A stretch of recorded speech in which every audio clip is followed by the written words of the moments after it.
So I left off when Gourmet and Mario and Wild Arms were on their way to find the kids. I really didn't want to drag this out any longer because you guys were right.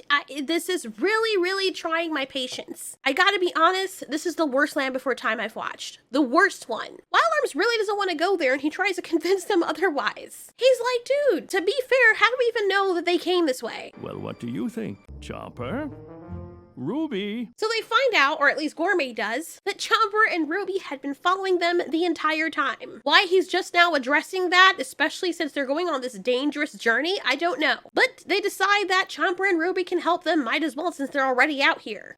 I don't know what you mean. We're not here. You know, it probably would have been more convincing if you just hadn't said anything, Chomper. But I guess you can argue that in this universe, sharp teeth aren't the smartest. So finally, Ruby and Chomper come out, and they want to go along. They want to save their friends. Again, where's Chomper's parents? I don't know. They overturned the entire world and infrastructure of the dinosaur universe to try and find their son. Yet, he's been missing for a while, in a place where they know other dinosaurs hate him and can easily kill him if they needed to, but yet he goes missing for huge swaths of time and that's never addressed. Also, the way Ruby talks in this movie is so weird. I understand Ducky because we were introduced to Ducky very early on with the rest of the characters, so Ducky has her own way of talking. But with Ruby, I've only seen clips of her. I don't know her. I know Chomper and he still talks like Chomper. Still doesn't make any sense why he's here, but for some reason, just seeing this brand new character out of nowhere and no explanation as to why they're there, and I'm talking about from the movie universe standpoint. I know she's from the TV show and there's some explanation, but the movie universe has never addressed her. It's just really hard to swallow her sometimes. Hello, everybody. Everybody, hello? I have no words as to how I feel. Moving on. So Wild Arm gets all freaked out because he's like, oh my god, there's a sharp tooth when he sees Chomper's smile filled with sharp teeth. He is shivering like a freaking leaf and Chomper's like, I'm nice. But here's the explanation that Ruby gives as to why Chomper's safe. Chomper only eats bugs. Right. Okay. Just like you, an Oviraptor only eats plants, right? Maybe it's not an issue now, but when Chomper gets older, you really think bugs are gonna be enough to sustain a growing Tyrannosaurus Rex? I'm pretty sure when Chomper tastes his first fully formed piece of red fleshy meat, his eyes are going to roll into the back of his head. He's gonna smell that blood like Bruce did in Finding Nemo, and he's gonna be like, shit, what was I missing? Mr. Wild Arms is from the mysterious beyond, or at least from out there. Braun and his herd migrate all the time, and I'm pretty sure he knows enough about sharp teeth to even be worried about one when there's a baby. Also, because Chomper is a baby, realistically, it makes sense to be worried about his presence. Not just because he's little and he can necessarily hurt anyone, but usually when there are baby sharp teeth, the parents are nearby or looking for them. Why does your face look like Charmin Ultra Soft? Our dear friend Ruby says that 4 more eyes means that they'll have a better chance of finding them. 4 more eyes are 4 more chances to find them. I don't think that's how it works, bro. Unless each one of your eyes works individually. I hate how her character tries to sound wise, but she doesn't. The grown-ups agree to carry them along, and Wild Arms faints when Chomper goes up to say hello. And this is the first time I've ever seen Mr. Tops carry anybody on his back. Anyway, Littlefoot and his friends are kind of hungry. Ew. Spike's tummy's making a weird noise. So Littlefoot's like, I got an idea. He climbs up to the top of a rock. I don't know, maybe the character is more likable, it wouldn't be so bad, but good grief. It doesn't help that in the middle of his face, his nose looks as depressing as the writing for his character in the recent movies. He sees water some distance away.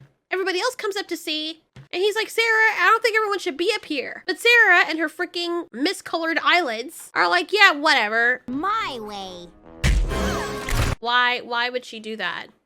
You know, I hate sometimes when they write the characters or write the story in such a way just to make things happen when the characters ordinarily don't act like that. Never, ever, in any movie have I ever seen Sarah do that. And if she does do that when she's making a point and then stomps her foot extra hard like that, it's very rare. To the point where I can honestly say with all confidence, I've not seen her do that at all. But in this particular shot, when Littlefoot's like, hey guys, we shouldn't all be up here, the rock is very thin, that's when she decides that she's gonna stomp with all of her freaking might down at the tip of a thin outcropping. And instead of Littlefoot being the leader that he claims he is and going back down so the group can follow him, he stays up there with them saying, hey, we all shouldn't be up here. Well, bitch, why don't you go down so they can follow you? Why don't you take some of the weight off so that it's not so freaking heavy? Like, what is the reason to even stay up there at this point? So anyway, the idiots all fall, and of course they're still alive, and it gets them to their destination quicker. They fall down below, and the sand is so deep that Ducky gets stuck in it and is actually suffocating. Like, you can hear her suffocating until Spike pulls her out.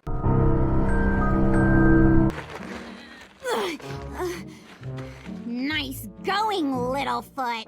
Even though it's obvious that Sarah is being completely unreasonable here, I do not blame her. I don't like Littlefoot in this movie anyway, so it doesn't matter. However, I will say it's uncharacteristic of Sarah to blame Littlefoot for something that she did. Why does the back of her frill look like it's a plush toy? Littlefoot yells back at her and she's like, well, if we had gone my way, none of this would have happened in the first place anyway. Then they break out into a fight and he's like, I'm better without you guys anyway. I'm gonna go it alone. And Sarah's like, I'm gonna go it alone too. But you can tell that she doesn't want to, but her pride is like, yeah, whatever. We don't need him.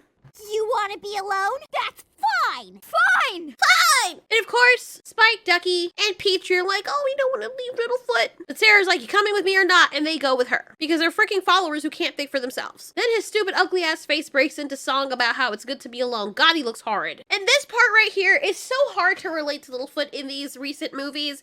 Because look at him. Look at him! This part just made me mad because he's done it in other movies as well. Who needs friends to slow you down? Wasting our time with too much talking. Really?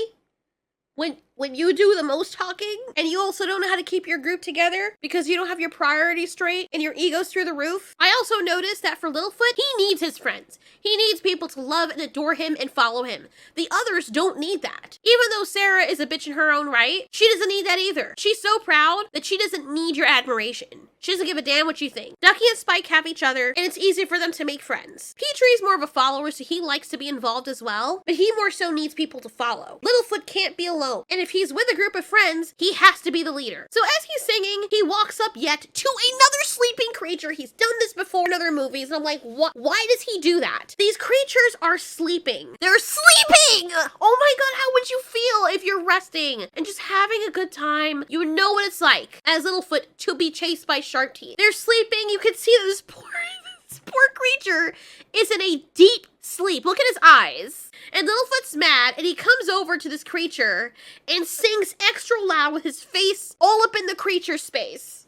Friends to grumble and frown when we... What in the fuck kind of sociopathic tendencies is that? I'm convinced that Littlefoot is like borderline sociopath. Sarah and the others are singing along as well, or mostly Sarah. God, I mean, the animations look so freaking weird.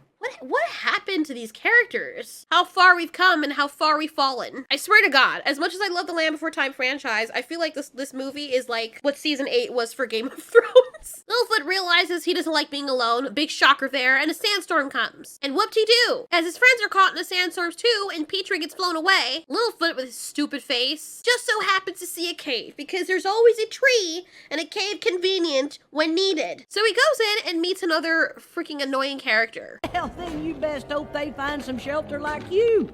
Her character could have been likable, and it's not even that bad. And I get that all the characters have to have their quirks, but like, where the hell did she come from? Why was she needed for the story? Why did Littlefoot have to have someone with him? Didn't we already do this in Land Before Time 4, where he gets separated from his friends, going to look for someone to save a grown-up that he loves, i.e. his grandfather in Land Before Time 4, Journey Through the Mists? But in this one, he's trying to save his father, and then he meets an adult in a cave, and then they decide to go with him to help. We've already done this. It would have been more interesting if Littlefoot had been truly by himself and found another longneck or another creature from that herd that was trying to find their parent as well. I don't know, just something a little different than the rinse and repeat that we got. So she's like, look, you can't help your friends if you go out there and you get hurt too, which makes sense in her old weird kooky kind of way. But he decides to give it another try because he feels bad that his friends are out there. Why was the cartoon sound effect needed? Why was the Cartoon Network sound effect needed? Oh God, whatever. Since Petrie's missing, they opt to look for him. See how Ducky's nose When she looks sad, it's happy. But Littlefoot's nose always looks depressed. Anyways, Ducky's like, shouldn't we look for Littlefoot too? And Sarah's like, oh, he's probably like really far away right now. When they set out to look for Petrie, everything looks so different because of the sandstorm. Ducky's like, it don't look right to me the direction we're going, but Sarah insists that it is, so let's go. Dude, this could have been a creepypasta, to be honest, and I would love to remake a story just with this scene here. It was so stupid, but I saw the potential for it to become so much more. So Petrie's in this area, and the sand sinks from him. And then a whole bunch of blinking eyes are looking at him. He jumps into the air and hangs on to a tree. I don't understand why in this moment he doesn't fly away. As far as we can see, he's not hurt. And for the story's purpose, he stays there in total fear like he can't fly. But we see shortly after that he can. So he's calling out for his friend's help. Sarah, help! Fly away, you bitch! Fly away! Why are you staying? Oh my god, this is the worst movie. Oh my god. I don't even know. Does he have like selective amnesia or something where he forgets that he can fly? This picture right here honestly could have been everything. So these things that look like compies come out from God knows where, and they all have red eyes and are looking up at Petrie really hungrily, right? Oh my god, the writing in this is so stupid. Oh my god, it's so freaking stupid. The more I watch it, because I'm trying to understand, I know it's a freaking cartoon, but Land Before Time never used to be this goddamn stupid. The more I look at it, the more I get angry. So these things are very scary. After he dumbly calls out for help, he accidentally makes some of these blue balls, scrotum berries drop, and the things below devour it. Help!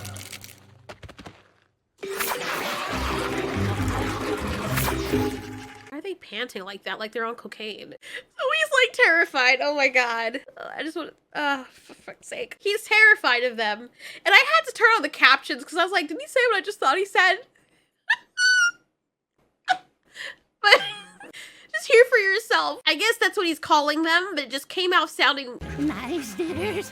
Nice dinners. What the fuck?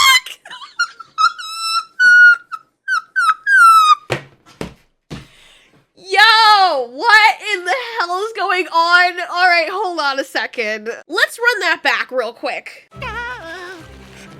Nice dinners. Nice dinners. Does it sound like he said diggers to you? Does it sound like he said the D word, the D in front of it? Nice dinners. Nice dinners. Yo, y'all really need to be careful about the words or the things that you call these things, because they could have called them anything else. Why would you call them diggers? And then with Petrie's accent and the way he talks, it sounds like he's saying the N-word, bro. Like, if I didn't turn on the captions, I would have been like, what the hell is going on? What the fuck is going on?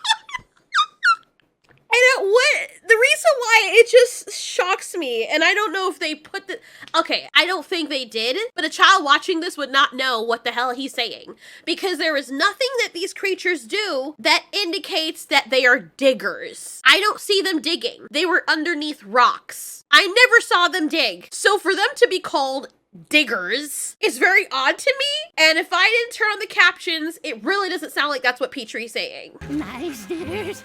Nice dinners. Oh my god. He's so freaking stupid.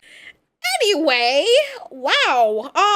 So I don't know why Petrie doesn't fly away. He was calling for his friends for help. He stuck up that tree, and I'm thinking, okay, maybe he's hurt. But oh no, the writing is just stupid, and the people who decided to make this movie don't give a shit about the characters or the franchise any longer. It's very clear. If you're one of those people who are gonna come on here and be like, oh, you're just hating on it, you damn fucking straight I'm hating on it. Obviously. Because this is coming from a franchise that I fell in love with and grew up with, and now people are taking it and cashing it out, and they are not putting any passion behind it whatsoever and doing shit like this. I'm not saying that you have to hate it, like some dumbass people are claiming I am. I'm saying that I hate it. I absolutely hate it. I hate what they've done with the characters. Somebody in the editing room should have listened to this and been like, you know what? We should probably change that, you know, just in case. Just in case. You know what I'm saying? Or make it very, very clear what this character is saying, so people don't take it out of context or think that we're sly and trying to do something underhandedly like a lot of animators do when they're trying to put messages inside their animations. I think that Petrie's hurt, but these things obviously want the fruit or are eating anything that drops. And it's so freaking creepy, and it could have, like, if you had put, like, horror music to this, this would have been great. I could redo this entire scene, and it would make so much sense. So Petrie climbs up higher. Still don't know why he doesn't fly, but then again, maybe he's hurt, right? He's hurt. That's why he's not flying. And then he loses his balance and falls, and then they're like, oh my god, he's like, please don't eat me, please don't eat me. And they eat him. Yo, if this is how he dies, this would have been great. I would have left it just like this. I'm like, no, in this universe, Petrie died. Petrie died. But that's not what happens. They lift him up and they throne him as their king. And we're like, okay. Losing my mind. And I shit you not. I shit you not. I'm thinking, okay, this is like Golden Girls Travels or something. Maybe they're gonna heal him. He gets some food, obviously. And they're like, okay, you're our new leader now. Our tongues are sticking out. We'll suck you off. We'll do whatever you need us to do. And we'll heal you until you can find your friends. But then he makes a connection when they show him more. We want more of that stuff right there. That's why you're our leader. So Petrie puts it together and he's like, oh, you don't want to eat me. You want to eat that scrotum berries over there. No problem. And do you know what he does, you guys? You want to know what he does? He fucking flies. He flies. There's nothing wrong with his wings, bro. No, nothing wrong with his fucking wings. He was up there calling for help and shivering and lost his balance, but he flies up there. And shortly after this, he's flying. Okay, so the writing's just gone to shit. The writing is, you can't even call it writing anymore. This is just a music video with some random ass shit put together. I can't take any more of this. I thought I was gonna finish off the movie now. I can't. I really can't. This is like a completely different universe with these bombastic characters. I have no idea what the hell I'm watching.